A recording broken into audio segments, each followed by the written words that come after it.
I think I want to let it go. I wish we can just get over this whole Tory Lanez and Megan Thee Stallion thing. Like every time Tory comes into the media again, Meg Thee Stallion is getting drugged again for something that she was a victim of. Tory, Dan's bitch, Dan's Jenkins is exactly where he needs to be, and that is in jail. Unfortunately, it seems like karma has caught up to him and gave him a few things to think about while he's in the hospital. Now, I don't wish bad on anybody, but I wish that his incident in jail didn't impact her so much because I think she would agree with me in saying that she wished that we'd all just let it go. It's like, we're tired of it. Did she do it or did he not? Like, Yeah, I mean, this has been going on for a while. It's starting to wear out its welcome. Hopefully, they can figure it out and then move on. Uh, it is a miracle if he had two collapsed lungs and he's up and walking around and breathing. I am not a medical expert, so that may be possible. So don't come for me in the comments, right?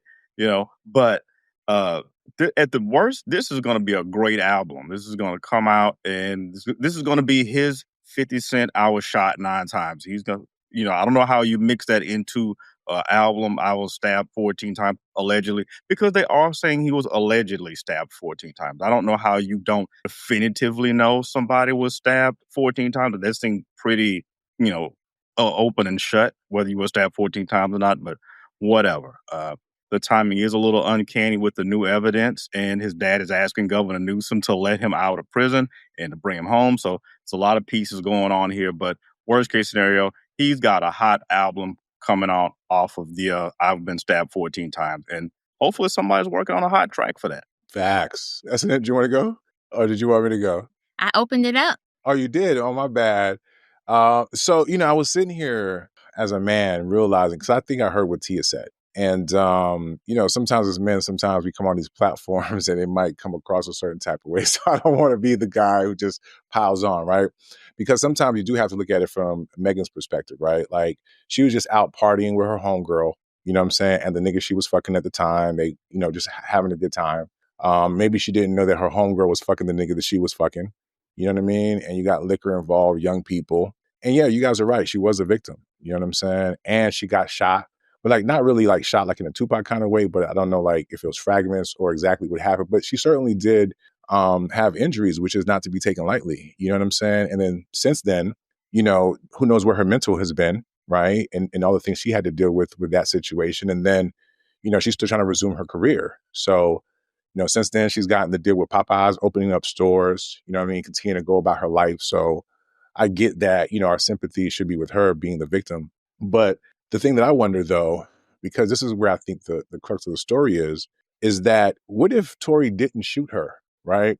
Because two things can be true at the same time. Like she could be a victim and the wrong person is paying a crazy price in a situation that was unfortunate for everyone involved. The new evidence that the brother was talking about was supposedly the sister was talking about how she did what she did. There's a lot of people who believe that Tory did not, in fact, shoot her like that, the way that it's been portrayed. You know what I'm saying? And if there's any hint of truth to that, right, then how could I at the same time have empathy for the victim who then victimized somebody else, right? Like I think because I don't know what happened, I think the problem with this case and this problem, the reason why it remains in the news is because you have people on both sides, and I guess people already made their choices. But a good judge, I think, tries to sit back and look at the situation as fairly as possible, right? At least in terms of the judge of public opinion. And so I can say that, yes, she suffered something unfortunate, but it would be really unfortunate that if her friend was the one who's responsible for those injuries. And so the friend gets to go loose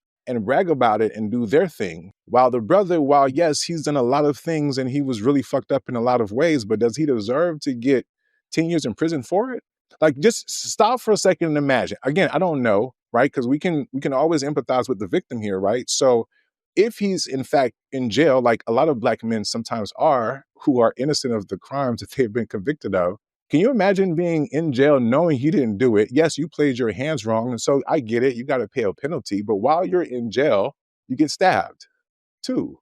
So is it okay for me to have empathy for him as a victim, not only of a stabbing, but potentially a victim of an injustice, right? Or does for some people the injustice only relate to when she is the victim in this case? So I get it. You know what I'm saying? There's a lot of reasons why people are impassioned. But I think in this case, if two things were true, meaning that yes, she was a victim and yes, Tory is a victim, the difference is that she would have played a role in victimizing him when he did not do that to her, right?